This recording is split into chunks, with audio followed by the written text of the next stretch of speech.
right, thank you for staying with Daybreak. Let's start that discussion on State of the Nation. We talk about matters, politics, and everything in between there. My guests already in studio, Honorable Danson Mungatana, Senator for Tana River, and Honorable James Nyikal, Member of Parliament for Seme. We're still waiting for Honorable Edward Muriu, Gatanga, Member of Parliament, and Honorable Farah Malim, Dadaab, Member of Parliament. As soon as they come in, we'll drop them into the discussion. But let's take a quick look at the dailies. We have how cash was moved. Finland airlift saga bites Mandago. That's on the Nation. And on the Standard, Ruto throws Mandago under the bus over the scam. A tough-talking president sends a twin warning to culprits of botched 1.1 billion Finland program and the corrupt who misuse public resources, that they will face the law. Honorable Mungatana, without getting into the merits of the case, because this is now an active case and is also one of the senators, do you see a loophole whereby he was then the governor and now is the senator? Do you see a loophole in the Constitution where we should have limited that so that you can't transition from governor to Senate? Because then how then do you probe yourself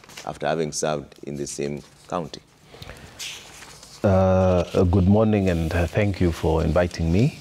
I think there is a bill, a constitutional bill before Senate, sponsored by the Honorable Raphael Chimera, that wants to address that particular question.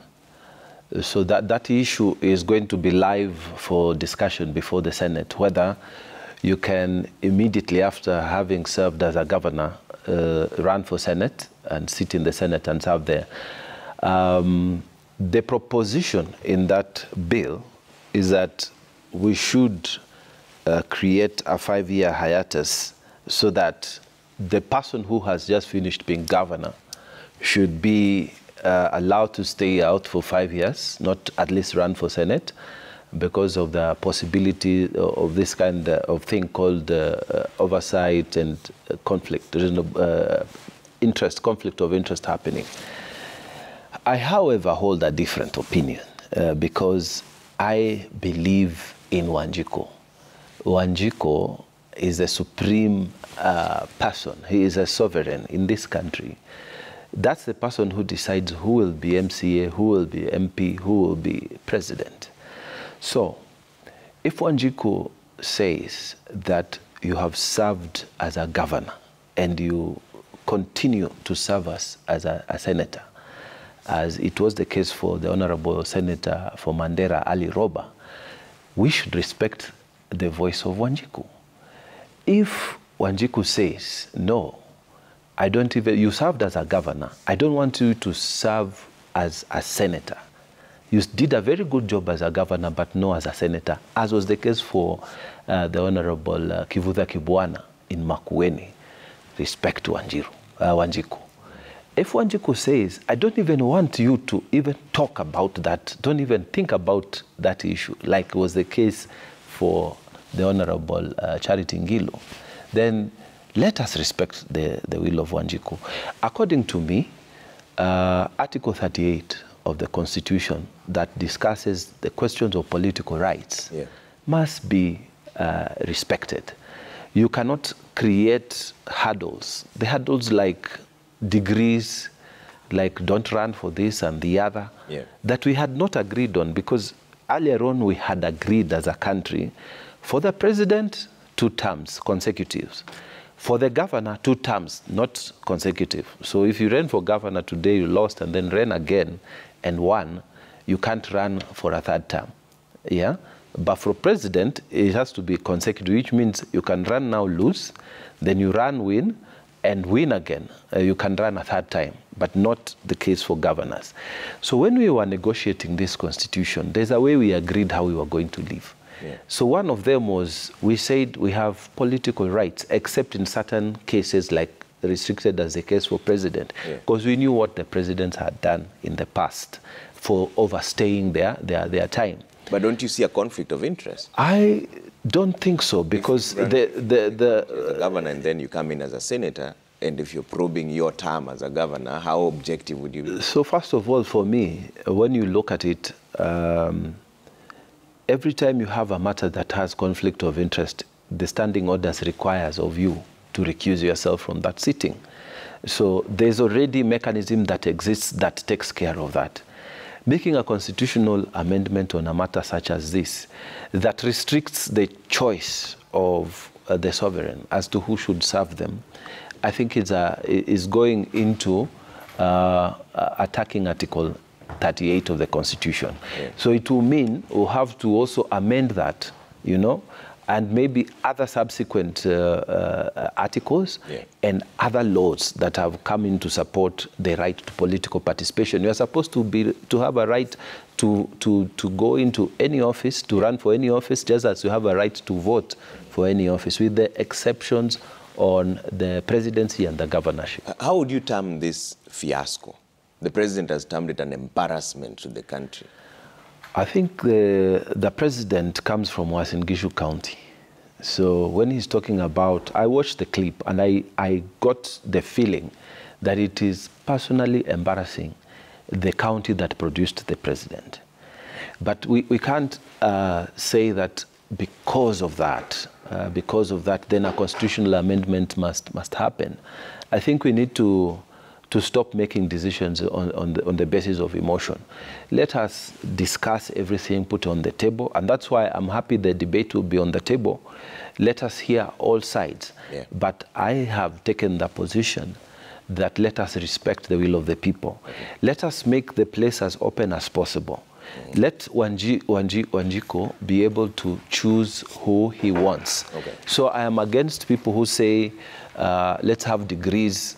I'm against people who say, let's not allow MPs to be this, or senators to be governors, or governors to be senators. Yeah. I'm against restrictions. I think Kenya should work towards expanding the democratic rights and democratic space, rather than reducing the democracy. That's how I see it. All right. Honorable Nyikal, how do you describe this fiasco in your own words? Because, of course, not laying any blame, because it's an active court case now, but just the president himself said this is an embarrassment.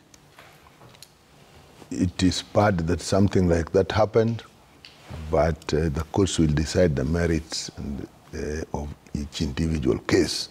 But the fact that some money was raised and some students were expected to use that money, they raised it through very hard means, it's not good. It's not acceptable. But the court will decide the details. Yeah. As to the issue of having been a governor and then you're running again as a Senate, I think there is something untidy about it. Yeah. Yeah, because what happens is that there may be, soon after you've come in as a senator, there may be an issue with the county where you are, and then you are brought. And then you now come before your colleagues. As much as there's provision that you can recluse yourself, that feeling that you are pulled out amongst the colleagues see you there, there's anticipation that maybe after this you'll still remain to be colleagues, and even after they know you are sitting there. So I think it's untidy. But there are two conflicting issues here: the right of the person afterwards to participate in politics, together with the right of Wanjiku, as Honorable says, to elect, against these things that's untidy. I think there's a way out. There are limits of time when you can institute cases against somebody or bring matters. If we have those limits, then I think you can use those limits to say you cannot run until such a time. And that time will be limited to how long does it take before, how long does it take after which the case can now not be brought against you, either in Senate. I think that's the way to look at it. If we limit that, then that will give us guidance. As it is now, it is untidy.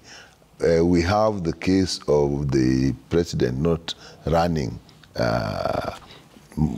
2 terms consecutively. Again, if we accept that, because again it will differ, then it must apply all along. In all cases. So I think there's need to review what positions people can run for after, but it must take into consideration their right to participate. Their lives don't end after they have held an office. Okay. But also the realities of governance must be taken into consideration. Okay. Honorable Farah Malim is joining us now as a member of parliament for Dadaab. Honorable Farah, before you came in, you were talking about the front page of the Daily Nation and the Standard, how cash was moved, Ruto throws Mandago under the bus of a scam. But we're talking about the bigger question of, should there be limitation from a governor running for Senate? Because we see now this probe for Mandago is during the time when he was the governor, and now he sits at the Senate. Essentially, he's probing himself, or his colleagues are probing his former tenure. Should this be reviewed? And I'm talking about this because now there's an whole conversation around the dialogue, which will come to. There's also already been some proposals to add some counties there. So is this one of the things that needs to be talked about? Though Senator says that it's already a bill at the Senate. Yeah. I mean, there has to be, in some countries it's not legislated, but it's a tradition. I mean, nobody stops a president, I think, through the American Constitution for running for any office after he has served his 2 terms. But the tradition is there. I mean, he doesn't run for any office. You can only do a pro bono thing as, an envoy of peace or for certain, basically, programs that are done by his foundation or her foundation in that matter. In our case, this business of always looking politics with the prism of trying to maintain the relevance of certain people who want to be there all the time, I mean, is in my opinion, something that needs to be legislated. Yeah. There are some countries where when you serve your term as a president, you sit in the Senate as it's an automatic thing. If you've been a president and you're not a president anymore, you sit in the Senate, which in my opinion, I think is also a mistake, a very big mistake, because you keep on dribbling in politics when essentially you've done your time, you should be doing something else. You should be, doing something with your own foundation or with your own wisdom, or teaching at a university, or basically writing books. So I have a problem with people who run for 2 terms as governors and then come back and run as a member of parliament. I've seen actually 1 or 2 who ran for members of parliament in the last election and lost. I mean, it tells you how somebody who had tens of thousands of votes as a governor ends up getting less than 10,000 votes again in a parliamentary constituency election. That tells you a lot about how people felt about that person for the period he was there or she was there. So I think once you're a governor or you're a president and you've done your term, it doesn't matter how young you are. If you choose to run for these things when you're very young, at a ripe age, still a very active age of in your 40s or in your 50s, you have no business to do, and you feel you can run again in another constituency or a Senate and the rest of it, I think it's a mistake. Okay. That should never be allowed. Let me just finish. Yeah. One would say that, this is a form of discrimination. No. It is a positive discrimination. Okay. You see what I mean? You're allowed to engage in a positive discrimination because the country needs to move on. Yeah. And it cannot be fixated and held as somebody who is like a tree. Basically you're there. In the US, they tried to even put term limits on the House of Representatives. I don't know whether we should even put term limits on National Assembly.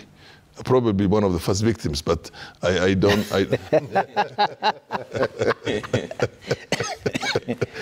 But I think there is need for sometimes for people to maintain, certain things. I have a feeling in this country has become hostage to a few paramount dons. You know what I mean? Who either created that institution and that image. As in Nigeria, they call the chiefs Igwe or something like that. Yeah. Some kind of an Igwe status within their community, and they want to be there as a permanent fixture. And that's why we have problems after every 5 years. You see what I mean? Because we have the same people running for elections again. Yeah. We have the same people who have become basically warlords in their own jurisdictions, and they're there. And until they go to the grave. Okay. It's a mistake. In every region, that kind of a thing was there. And it's a mistake in my opinion. In my opinion, you do your 2 terms as a governor, take a walk, go and put up a foundation somewhere, go back to school, go and teach. Okay. One of the persons I have the utmost respect for in this country is Nancy Baraza. Nancy Baraza did not even serve.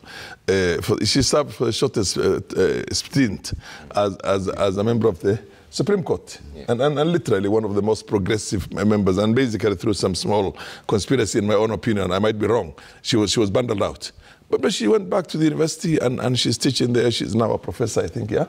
And she's contributing very positively in a manner that essentially in its own right, in a class right now in the university, everybody would want to register for our own courses, you know what I mean? So you excel in other areas and you can be a peacemaker in the continent or in the region for that matter.